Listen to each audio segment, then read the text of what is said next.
Ang buhay ng mga magsasaka ay puno ng pagsubok at pagmamahal sa kanilang trabaho at pamilya.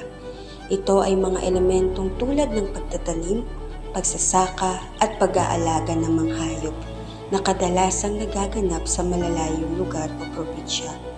Ang kanilang araw-araw na pamumuhay ay umaasa sa mga kondisyon ng lupa. Bigas ang pangunahing pagkain ng mga Pilipino mula umaga, tanghalian at hapunan. Ito ang palaging inahahin sa hapagkainan, pinagsasaluhan ng bawat pamilyang Pilipino. Hinahanap ng sikmurang kumakalam. Subalit na itanong na ba natin kung anong hirap ang dinaranas ng mga taong nagtatanim at umaani nito upang may maihahin lamang tayo sa ating hapagkainan.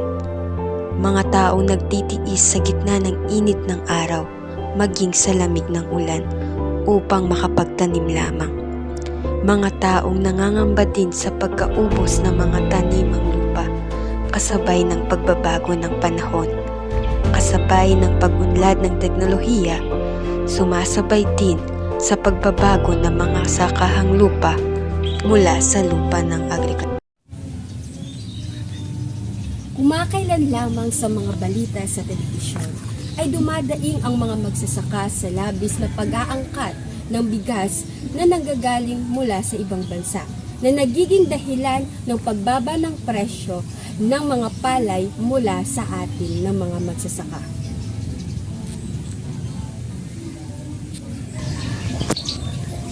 Mapapansin rin ang unti-unting pagkaubos ng mga lupaing agrikultura na siyang nagiging pangamba ng mga magsasakang Pilipino.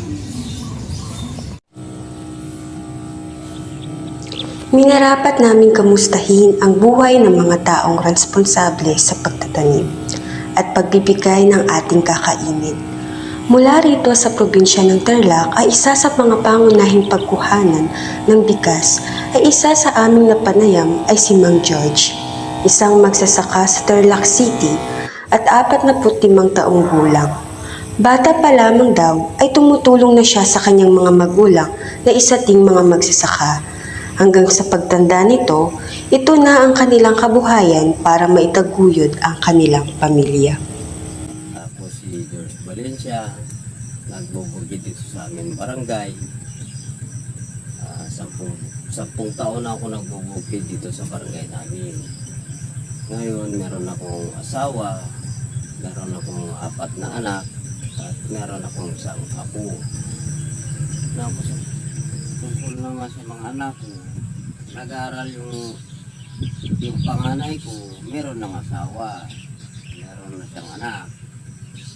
Tapos yung 3 kong anak, nag-aaral, grade 5, at saka grade 3, at saka kinder na ngayon. Nag-graduate na ngayon yung bunso ko sa kinder. Ngayon, nasa prep na niya sa eskwelahan nila. Sakto lang naman. Ayos lang naman yung pag-aaral. Makaraos naman. Dahil si mama nila nagtatrabaho din. Yung kontrabaho ng asawa nito.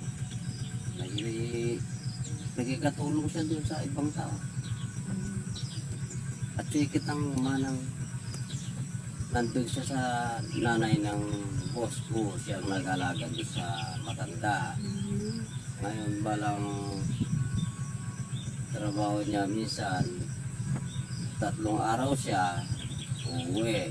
Tapos 4 na araw naman siya uuwi dahil meron siyang kapalit. Ang kapalit niya, minsan tag-3 araw sila. Mag-3 araw yung isa, mag-4 na araw yung isa.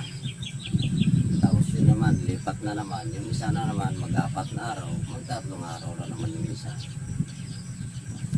Tapos doon pala masaya yung mga anak ko dahil nakikita na si nanay nila.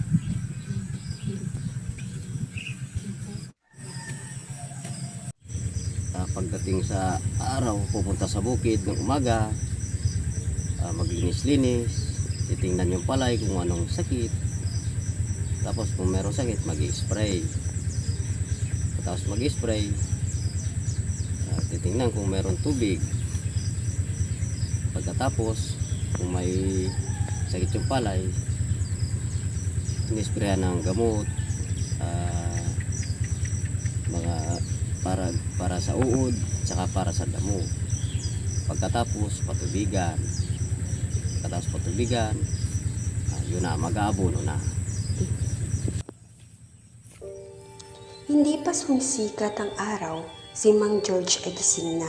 Sa malamig na umaga, sapat na ang isang tasa na mainit na kape upang magkaroon siya ng lakas na pagsalubong at pagsimula ng trabaho sa bukid.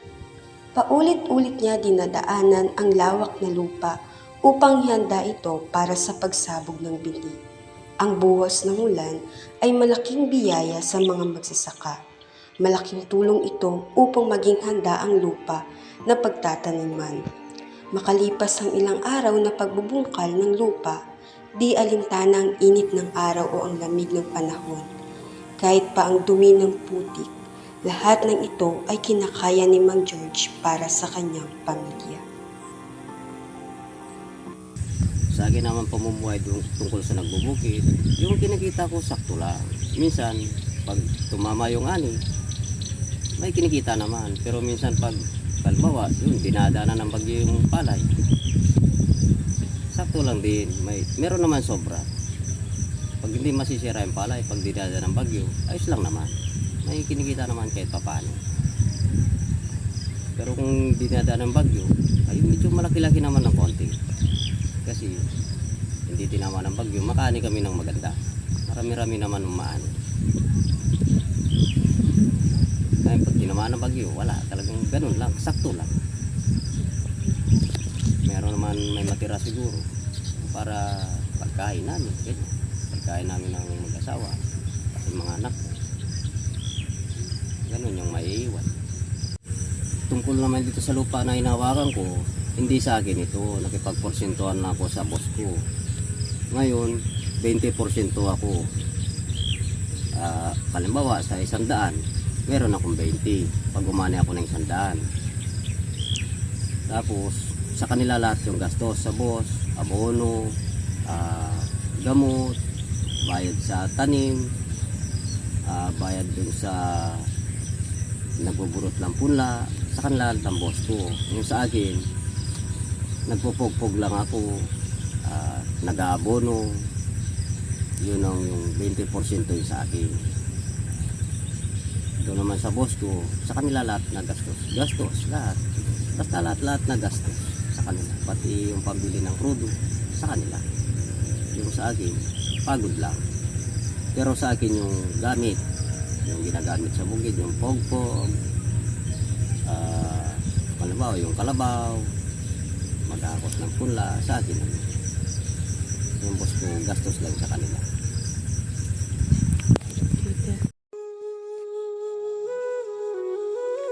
Isa lamang si Mang George sa libu-libong mga magsasaka na hanggang ngayon ay humaharap pa din sa mga pagsubok na dekada-dekada nang inilalaban dito sa ating bansa.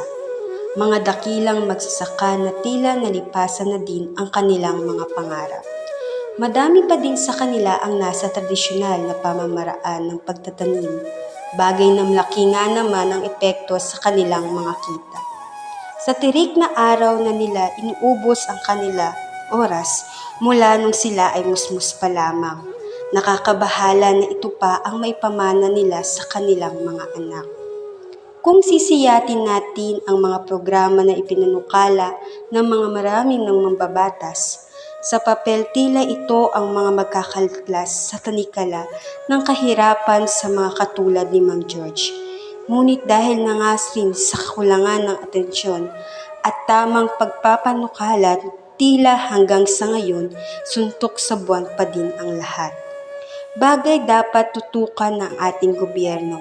Kung ang pagod o pawis lamang ang batayan ng kayamanan, dito sa lupa, marahil ang mga kagaya na ni Mang George ang mga nasa tuktok ng ating komunidad. Hanggang ngayon, magtitiis pa din ang marami sa kanila, hindi lamang sa pagod, pawis at sakit ng buong katawan, kundi maging sa mga pagbagong-bagong klima, mga di inaasahang kalamidad at sa kakulangan ng suporta mula sa ating gobyerno.